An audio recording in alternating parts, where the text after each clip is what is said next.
প্রথমে সরি চেয়ে নিচ্ছি, কারণ আমি ব্লগে ঠিকমতো ভয়েস দিতে পারি না। তার জন্য প্লিজ সবাই ব্লগটা একটু দেখে নিও প্লিজ।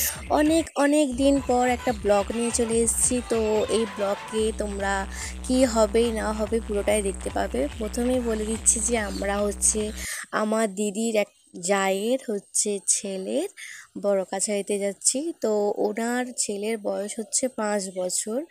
তো তখন লকডাউন ছিল, তার কারণে বড় কাছারি যাওয়া হয়নি।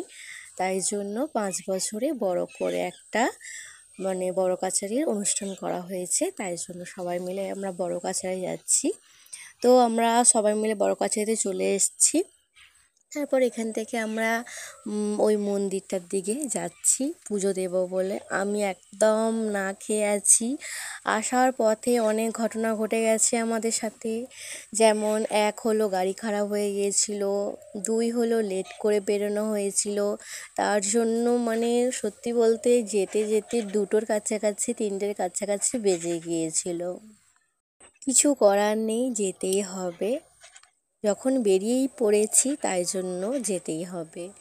তো মন্দিরের কাছাকাছি চলে এসেছি। এবারে চলো আমরা পুজোর জন্য যা যা লাগবে কেনাকাটা করে নিই। তো পুজোর জন্য এখানে ধূপ, মোমবাতি আরও অনেক কিছু নেওয়া হয়েছে। তো এখানে হচ্ছে জোড়া গণ্ডি দেওয়া হচ্ছে। বাবা, আমিও তোমার কাছে একটা মনস্কামনা নিয়ে এসেছি, আমার মনস্কামনাটা অবশ্যই পূরণ করো। এই অনেক কাগজের মধ্যে আমারও লেখা একটা ছোট্ট কাগজ আছে। তুমি কিন্তু আমার মনস্কামনাটা অবশ্যই পূরণ করো বাবা। আমি বড় কাছারির মন্দিরে প্রায় 5 থেকে 6 বছর আগে এসেছিলাম। তারপরে হচ্ছে আমার এই দিদির জায়ের ছেলের বেলা আসা হয়েছে। তো বাবা, আমি তোমার কাছে আবারও খুব শীঘ্রই আসতে চলেছি, কারণ আমার দিদি এখন প্রেগনেন্ট। তো ধরো আর 1 বছরের কাছাকাছি তোমার কাছে আসতে চলেছি বাবা। তুমি আমার মনস্কামনাটা অবশ্যই পূরণ করো, শুধু আমার নয়, ওখানে যাতে যাতে মনস্কামনা আছে সবাইকার মনস্কামনাটা পূরণ করো বাবা। তো চলো এবারে হচ্ছে আমরা আর ক্যামেরা করব না, এখানে ক্যামেরাটা বন্ধ করে দিলাম।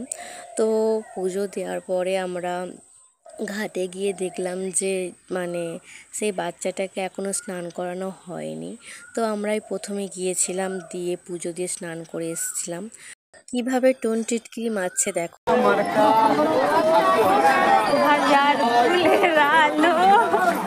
তো আমি এখানে ব্ল্যাক কালারের একটা জামা পরে গিয়েছিলাম, তার জন্য ছেলেগুলো বলছে জামা আমার কালো। তো তার পরের লাইনটা আমার বোন গিয়ে দিল যে 1000 ফুলের আলো। ঠিক আছে, আমি কিছু বলিনি, জাস্ট আমি ভিডিও করতে করতেই যাচ্ছিলাম। কে কি বললো তাদের কথা না শুনে আমার যেটা কাজ আমি সেটা করাটাই বেশি পছন্দ করি।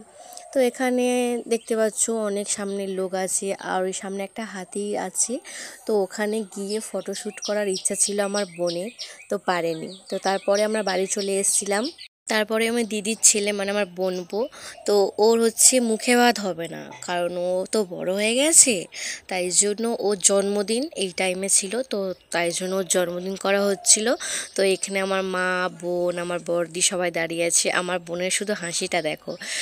তারপরে হচ্ছে ওকে ফুলের মালা পরিয়ে সবাই মিলে আশীর্বাদ করা হচ্ছে। তো পুচকু এতটাই দুষ্টু, কি বলবো, ও বারবার নড়েই যাচ্ছে। তারপরে ও কি বলছিল আমি তোমাদেরকে একটু শুনিয়ে দিচ্ছি।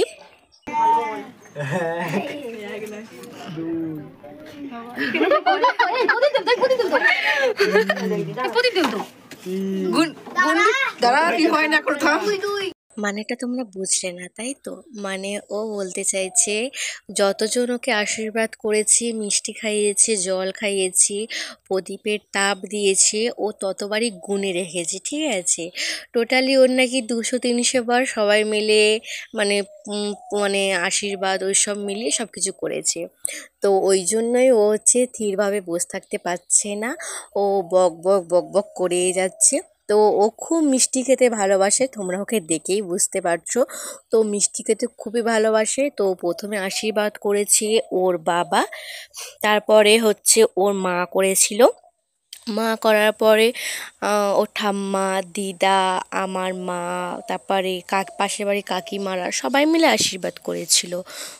তারপরে যেহেতু আমাদের 11-এর এক্সাম চলছিল, তো তাড়াতাড়ি আমি ভিডিওটা করে নিয়ে দিদিদের বাড়িতে গিয়ে আমি আলাদাভাবে খেয়ে নিয়ে রেডি হয়ে এক্সাম দিতে চলে গিয়েছিলাম। তার জন্য কোনো খাওয়ার ভিডিও আমি করিনি। তো এখানেই ব্লগটা শেষ করছি। ভালো লাগলে অবশ্যই লাইক, কমেন্ট, শেয়ার আর সাবস্ক্রাইব। টাটা বন্ধুরা।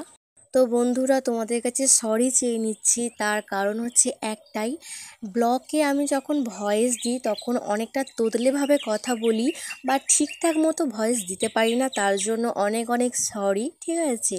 তো আমি ঠিক মতো ভয়েস দিতে পারি না ব্লগ করলে। তার জন্য তোমাদের কাছে সরি চেয়ে নিচ্ছি। আর ব্লগটা যারা লাস্ট পর্যন্ত দেখেছো তাদেরকে অনেক অনেক অনেক ধন্যবাদ।